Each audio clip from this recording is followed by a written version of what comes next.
প্রথমেই আমি সমবেত ভদ্রমণ্ডলীকে অবিভক্ত মেদিনীপুর জেলার একেবারে শেষ প্রান্ত গড়বেতা, এরপরেই জঙ্গলমহলে আরেক জেলা বাঁকুড়া শুরু হচ্ছে। এই মাটিকে প্রণাম জানিয়ে একটা বিধানসভা সঙ্গে শালবনী বিধানসভার কিছুটা, অর্থাৎ 1.5টি বিধানসভা থেকে প্রায় 25,000-এর বেশি ভারতীয় জনতা পার্টির কর্মকর্তা মাঠে আলু লাগানোর কাজ ছেড়ে দিয়ে সমবেত হয়েছেন। আমি আপনাদের শ্রদ্ধা, শুভেচ্ছা, নমস্কার, সালাম এবং হুল জোহার জানাই।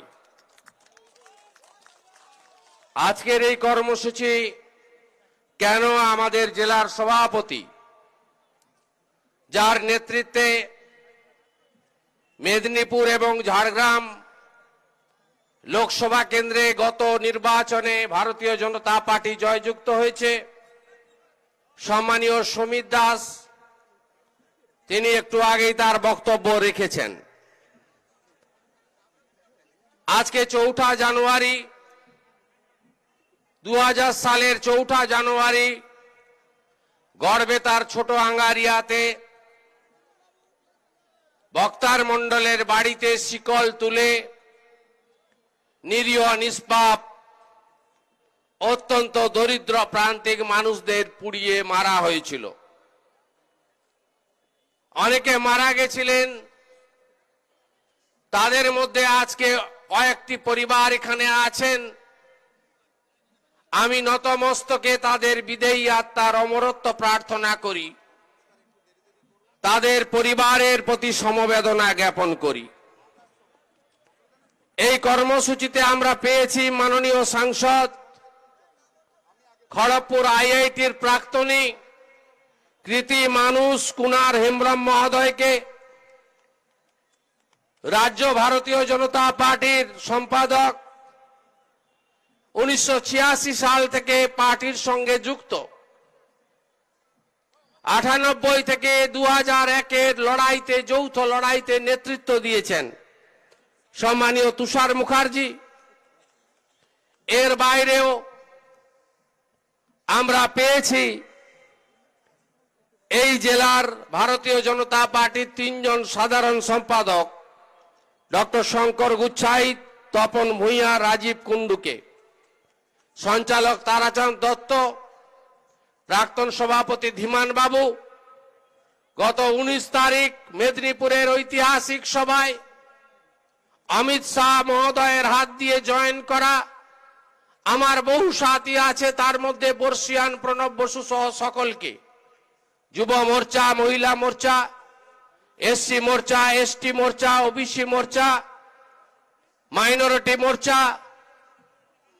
সমস্ত পদাধিকারী, মন্ডল সভাপতি, বিস্তারক, শক্তি কেন্দ্র প্রমুখ, অবজারভার প্রত্যেককে আমি জাতীয়তাবাদী গৈরিক অভিনন্দন জানাচ্ছি। আজকের মিডিয়ার বন্ধুরা আছেন, তারা আজকে আপনাদের এই সভা অনেক জায়গায় পৌঁছে দিচ্ছেন। এখান থেকে কিছু দূরে এক ঝুড়ি লোক নিয়ে একটা সভা হচ্ছে, আর এখানে 2টো ফুটবল মাঠ নিয়ে একটা বড় সভা হচ্ছে। এগুলো দরকার ছিল। 23 তারিখে কাঁথিতে একটা মিছিল করলো, 24 তারিখে আমি ছক্কা হাঁকালাম, লোক 2টো মিছিল দেখলো। 10ই নভেম্বর নন্দীগ্রামে সকালবেলা আমি একটা 1 লাখ লোকের সভা করলাম, বিকালবেলা মিনি পাকিস্তান মন্ত্রী তিনি 1200 লোকের পথসভা করলেন, লোক দেখলো। এই ছিন্নমূলী তৃণমূলীদের আমফানের টাকা ঝাড়া, প্রধানমন্ত্রীর আবাস যোজনার টাকা মারা, বালি খাদানের টাকা ঝাড়া আর মোরাম খাদানের টাকা ঝাড়া, 100 দিনের কাজের টাকা ঝাড়াদের বলি, যত একই দিনে 2টো করে সভা করবেন, ততই সোশ্যাল মিডিয়ার যুগে মোবাইল ফোনে সবাই খুলে দেখবে লাইভ, যে তৃণমূলীদের সভায় কত আর ভারতীয় জনতা পার্টির সভায় কত। খুব ভালো করছেন আপনারা। আমি আপনাদের কাছে বলি, আমি ভারতীয় জনতা পার্টিতে যোগ দিয়েছি, আর এদের পায়ে কাঁটা ফুটে গেছে, লাফাচ্ছে। 30 মিনিটের বক্তৃতায় 29 মিনিট আমার বিরুদ্ধে বলছে বিশ্বাসঘাতক মির্জাফর গডসের দলে গেছে। আরে গডসের দলে যদি দরজাটা সেদিন ভারতরত্ন অটল বিহারী বাজপেয়ী খুলে না দিতেন, তাহলে মাননীয় আপনার পার্টির ঘাসটাই অনেক আগে উপড়ে চলে যেত। আজকে ভারতীয় জনতা পার্টি বা এনডিএর ভূমিকা কি ছোট আঙ্গারিয়াতে? আপনারা দেখেছেন 2000 সালে 3রা জানুয়ারি কেশপুরের সভা হয়েছিল। আমি 99 আগস্ট থেকে তৃণমূল কংগ্রেস করি। সেদিনকে ভারতীয় জনতা পার্টি তৃণমূল কংগ্রেসের যৌথ সভা, ফেরার সময় অনেকে আক্রান্ত, বাস ভাঙেছিল। পরের দিন 4 তারিখে ছোট আঙ্গারিয়ার এই ঘটনা, এবং এই ঘটনার পরে এই যে বাহাদুরি করছেন যারা, পুলিশকে সঙ্গে নিয়ে মিথ্যা মামলা করে দেব, 100 দিনের কাজ দেব না, জব কার্ড কাটিয়ে নেব, এই যে বড় বড় লেকচার যারা মারছেন, সেই লোকগুলোকে সেদিন বাঁচিয়েছিল কে? সেদিন ভারতবর্ষের প্রধানমন্ত্রী অটল বিহারী বাজপেয়ী জি, সেদিন ভারতবর্ষের স্বরাষ্ট্রমন্ত্রী deputy prime minister Lalkrishna Advani জি, তারা একটা ডেলিগেশন পাঠিয়েছিলেন ছোট আঙ্গারিয়াতে। সেই ডেলিগেশনে বিজয় গোয়েল, কিরিটি সোমাইয়া, অনেক বড় বড় রাষ্ট্র নেতা, সাংসদ, এনডিএর নেতা, কেন্দ্রের মন্ত্রীরা ছিল। তারা এখানে এসে আপনাদের পাশে সেদিন দাঁড়িয়েছিল।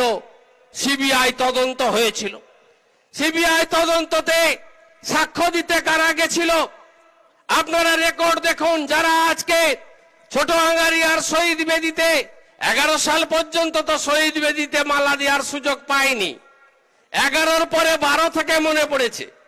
12 সালের পরে আমাকেও ডাকতো, একবার দুবার এসেছি।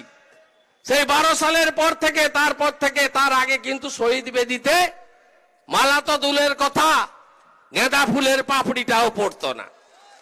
এই তো হচ্ছে এদের অতীত। খুব বড় বড় কথা উঠে গেছিল পার্টিটা 2003-এর পঞ্চায়েত নির্বাচনে উঠে গেছিল। এবং এখানে যারা তৃণমূল বা বিজেপি করত বিগত দিনে, কেউ শিয়ালদা স্টেশনে, কেউ হাওড়া স্টেশনে গিয়ে হকারি করত, লোকের বাড়ির সিঁড়ির নিচে, বারান্দায় নিচে দিন কাটাতো। এরা পার্টিটা এখান থেকে তুলে দিয়েছিল। আপনাদের স্মরণে আছে 2010 সালের মাঝামাঝি সময় থেকে আমি এখানে আসতে শুরু করি। আপনারা জানেন গড়বেতা শহরে প্রথম পদযাত্রাতে 1 গ্লাস জলও পাইনি। তারপরে এই মাঠেই সভা করেছিলাম, 2 থেকে 2.5 হাজার লোক হয়েছিল।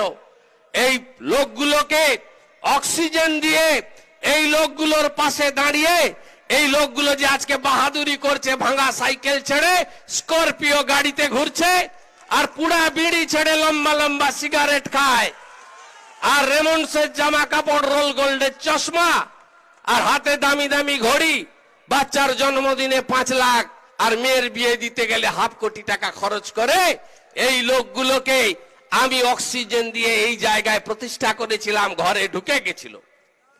আজকে আমি মনে করি ভারতীয় জনতা পার্টি তারা পশ্চিম বাংলায় গণতন্ত্র প্রতিষ্ঠার লড়াইতে বারে বারে সাথ দিয়েছে। গডসের পার্টি 2006 সালে যেদিন অনশন করছিলেন সিঙ্গুরে, অনশন ভাঙানোর জন্য কোন নেতা আসেনি। সেদিন কিন্তু এসেছিলেন কেন্দ্রীয় মন্ত্রী রাজনাথ সিং, তার হাতে শরবত খেয়ে আপনারা অনশন ভেঙেছিলেন। আমি নন্দীগ্রাম আন্দোলনের সঙ্গে যুক্ত ছিলাম, আপনারা জানেন।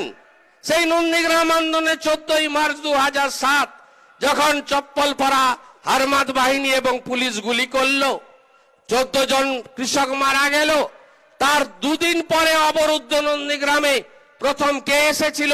খেজুরির হেড়িয়া দিয়ে, তার নাম লালকৃষ্ণ আদবানি, সঙ্গে প্রয়াত সুষমা স্বরাজ, সঙ্গে রাজনাথ সিংরা এসেছিলেন। আজকে বড় বড় কথা বলছেন। দেখুন, আজকে আমি আপনাদের কাছে বলতে চাই যে পশ্চিম বাংলাকে নরেন্দ্র মোদীজির হাতে তুলে না দিলে এই রাজ্য এগোতে পারে না, এগোতে পারবে না। আমি বলি, এরা বলে ডিল হয়েছে শুভেন্দুর সঙ্গে বিজেপির। ডিল কি হয়েছে? ডিল হয়েছে প্রত্যেক বছর স্কুল সার্ভিস কমিশনের পরীক্ষা হবে আর নিয়োগ হবে। ডিল হয়েছে টেটের পরীক্ষা হবে, নিয়োগ হবে। ডিল হয়েছে পাবলিক সার্ভিস কমিশনের খাতা বদল হবে না। ডিল হয়েছে বেকাররা চাকরি পাবে। এই এলাকার আলু চাষিদের সর্বনাশ করলো কে? তৃণমূল। আবার কি 5 টাকা করে মাঠ থেকে বেচেছেন আর 40 টাকা করে বাজারে আমাদের কিনতে হয়। চাষি টাকা পেয়েছেন। পাঞ্জাব থেকে যত বীজ আসতো আজকে আসে না। তার কারণ আপনাদের যখন আলু উৎপাদিত হয়, আলুকে এরা বাইরে নিয়ে যেতে দেয়নি, উচিত দাম কৃষকদের পেতে দেয়নি। আজকে কৃষক বিল নিয়ে বড় বড় কথা বলছে। বন্ধুরা, পড়তে জানেন? কৃষক বিল পড়েছেন? কৃষক বিলে কিষানদের পক্ষে যে ঐতিহাসিক সিদ্ধান্ত ভারতবর্ষের প্রধানমন্ত্রী নিয়েছেন, এই সিদ্ধান্ত কেউ বিগত দিনে নিতে পারেনি। আর গণতন্ত্রে মানুষ তো শেষ কথা বলে, মানুষই হচ্ছে গণদেবতা, জনতা জনার্দন। এই কিষান বিলের পরে ভোট হয়েছে কোথায়? বড় ভোট বিহারে। 15 বছরের এনডিএ সরকার, সেই ভোটে বিজেপি 120টায় লড়ে 74টা সিট জিতেছে। আজকে বিহারের কৃষকরা কিষান বিলের পক্ষে ভোট দিয়েছে। রাজস্থানে কংগ্রেসের সরকার, পঞ্চায়েতের নির্বাচন হয়েছে, জেলা পরিষদ, গ্রাম পঞ্চায়েত, পঞ্চায়েত সমিতি, তালুকা নির্বাচনে ভারতীয় জনতা পার্টি 60 আসনে জিতেছে। এমনকি আমরা বলি কাশ্মীর সে কন্যাকুমারী, দেশ আমারি, দেশ আমারি। আজকে সেখানেও পঞ্চায়েতের নির্বাচনে ভাজপা কমল খিলেছে, পদ্ম ফুল ফুটেছে। আজকে দেখেছেন মধ্যপ্রদেশে 29টা বিধানসভার বাই ইলেকশনে 25টা কংগ্রেসের ছিল আগে, সেখানে 25টা এবারে ভারতীয় জনতা পার্টি জিতেছে, পদ্ম ফুটেছে। এত হাতরাস নিয়ে যোগী আদিত্যনাথ সন্ন্যাসী, গোরখপুর মঠের স্বামীজি, সেই নাথ সমাজের প্রিয় নেতা মুখ্যমন্ত্রী, তার বিরুদ্ধে হাতরাস নিয়ে কত কাণ্ড করলো। সেই উত্তরপ্রদেশে 7টা বিধানসভার উপনির্বাচন হলো, কৃষক বিলের পরে 6টাতে বিজেপি জিতেছে। তাই মানুষ বলে দিয়েছে তারা নরেন্দ্র মোদীজির সঙ্গে আছে, কৃষক বিলকে সমর্থন করে। এই ভারতীয় জনতা পার্টির কেন্দ্রের যতগুলো কর্মসূচি, এই কর্মসূচিগুলো আপনারা এখানে চালু করতে দেয়নি। আয়ুষ্মান ভারত, আজকে বলুন, এই যে এখন 9.5 বছর পরে জমের দুয়ারে সরকার ফর্ম নিয়ে বাড়ি বাড়ি ঘুরছে, ক্যাম্প হচ্ছে। এই ঢপবাজিতে একদম পড়বেন না, ওটা ঢপের চপ। ফর্ম ফিল আপ করবে আর একটা দিবে, দাঁত তুলতে গেলে 250 টাকা, আর কিডনি বদলাতে গেলে 2400 টাকা। মাথা খারাপ করা তার শিডিউল। এতদিন কোথায় ছিল? এখন বলছে পাড়ায় পাড়ায় সমাধান। আমি বলি পাড়ায় পাড়ায় ভন্ডুল। বলছে এত তাড়াতাড়ি তো কাজ করতে পারবো না, ভোট ঘোষণা হয়ে যাবে, একটা কাগজে লিখে দিব এই কাজটা হবে। আর তোমরা থাকলে তো লিখবে, বিজেপি তো আসবে। 19-এ আপনারা তো হাফ করে দিয়েছেন, 21-এ আমরা সবাই মিলে সাফ করে দেব। এটাই তো আমাদের লক্ষ্য। আর যত মিথ্যা কথা গ্রামের লোককে আপনাকে বলে দিয়ে, আমি শুনছিলাম কুনওয়ার হেমব্রম বলছিলেন এই সাইকেলগুলো যে দেয় এখান থেকেও কাটমানি নেয় 400 করে টাকা। এই সাইকেলগুলো গ্যারেজে সারাতে হয়, 500 করে টাকা খরচ হয়, নইলে বাড়ির বোনরা ছেলেরা দেয় না। স্যানিটাইজার গুলো প্রাইমারি স্কুলে, সেখানেও কাটমানি খায়। আর ছোলাগুলো দিচ্ছে দেখবেন আমাদের গোমাতা, গরুকে দিলেও গরু খাচ্ছে না এই ছোলাগুলো। এই তো হচ্ছে এদের অবস্থা। আপনাকে বলি, আজকে সংখ্যালঘুদের কাছে ভুল বুঝায়। আজকে বলুন তো, মোদিজির পিএমওয়াই, এরা এখানে বলছে বাংলা আবাস যোজনা। আজকে পিএমওয়াই সবাই পাননি। আয়ুষ্মান ভারত গোটা ভারতের মানুষ পাচ্ছে না বাংলা ছাড়া। কৃষক সম্মান নিধি যোজনা পশ্চিমবাংলার 73 লক্ষ কৃষককে বঞ্চিত করেছে। আজকে গোটা ভারতবর্ষের লোকেরা পাচ্ছে। আজকে বিশ্ববিদ্যালয় এরা পলিটিক্স করেছে, আমার সঙ্গে ডিল হয়েছে বিজেপির যে বিশ্ববিদ্যালয় রাজনীতি হবে না। আমার সঙ্গে ডিল হয়েছে বিজেপির। বাংলার গর্ব বলবো নেতাজি সুভাষ চন্দ্র বসুকে, পণ্ডিত রঘুনাথ মুর্মুকে, বাংলার গর্ব বলবো পঞ্চানন বর্মাকে, বাংলার গর্ব বলবো কবি ভক্ত ভানু দাসকে, বাংলার গর্ব বলবো বিদ্যাসাগরকে, বাংলার গর্ব বলবো স্বামী বিবেকানন্দকে। আজকে বাংলার কৃষ্টি দেখেন প্রধানমন্ত্রীকে বলছে তুই কে রে, নাড্ডাজিকে বলছে হাড্ডা নাড্ডা চাড্ডা গাড্ডা। এই সংস্কৃতির বিরুদ্ধে লড়তে হবে, এই সংস্কৃতির বিরুদ্ধে আমাদের সর্বাত্মক লড়াই লড়তে হবে। আজকে ভারতীয় জনতা পার্টির নেতৃত্বে সোনার বাংলা গড়তে হবে। আমাকে বলছে ওই তোলাবাজ ভাইপো, আপনারা জানেন কয়লা চোর, বালি চোর, পাথর খাদানের টাকা নেয়, সাইকেলের কমিশন খায়, এমনকি ডাক্তারদের গায়ে কোভিডের সময় রেনকোট পরিয়েছিল। সবচেয়ে বেশি কোভিডে ডাক্তার মারা গেছে পশ্চিমবঙ্গে। আজকে বড় বড় কথা ডায়মন্ড হারবারে বলছে শুভেন্দু যদি বাপের বেটা হতো আঞ্চলিক দল করত, তোমার সুবিধা হতো না, 2-5% ভোট কাটলে তোমার তো সুবিধা হতো। ও টুপিটা আমি পরিনি, কারণ আমি মারা যাওয়ার পরে বা আমার শারীরিক অক্ষমতা এলে আমার পার্টির মালিকটা হতো আমার ভাইপো। আমি তো বিয়ে থা করিনি, আমার ভাইপো মালিক হতো। জানো তেমন তুমি এখন মালিক হয়ে গেছো। তৃণমূল কংগ্রেস এখন পার্টি নাই, কোম্পানি হয়ে গেছে। তাই পৃথিবীর সর্ববৃহৎ পার্টি ভারতীয় জনতা পার্টিতে আমি যোগ দিয়েছি এবং তারা তাদের রাষ্ট্রীয় নেতা অমিত শাহ আমাকে আলিঙ্গন করে নিয়েছেন। আমি স্লোগান তুলেছি, এর আগে স্লোগান তুলেছিলেন আপনারা 2001-এর আগে, যে গ্রাম থেকে কলকাতা পথ দেখাবে গড়বেতা, গড়বেতার মাটি থেকে আওয়াজ তুলুন, গ্রামের রাজ, জেলার রাজ, ওই দক্ষিণ কলকাতার হরিশ মুখার্জি স্ট্রিট, হরিশ চ্যাটার্জি স্ট্রিট, 40টা দপ্তরের 30টা ওদের হাতে, 17টা মন্ত্রী ওদের হাতে, 22টা এমপির 11টা ওদের হাতে। হবে না, হবে না, হবে না। লাল মাটির দিলীপ ঘোষ আর বালু মাটির শুভেন্দু অধিকারী হাত ধরেছে। জিতবে বিজেপি, জিতবে বিজেপি। भारत माता की, जोर से बोलून भारत माता की, आरो जोरे भारत माता की। जय श्री राम, जय श्री राम, जय श्री राम।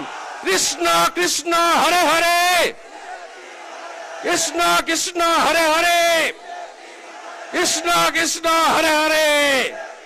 আমরা জিতবো, আমরা জিতবো, পদ্ম ফুল ফুটবে।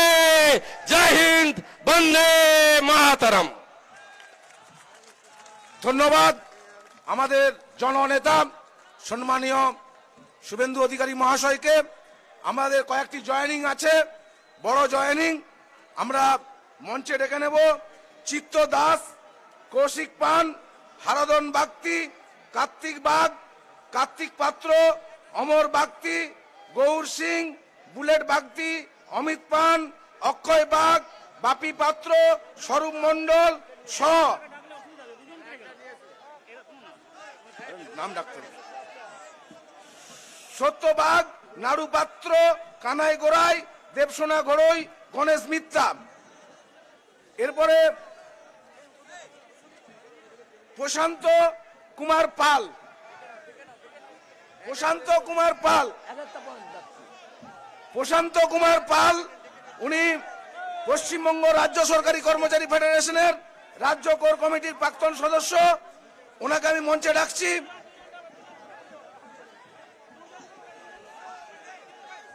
এরপর ডাকছি প্রদীপ রায়, ভাইস প্রেসিডেন্ট। দুজন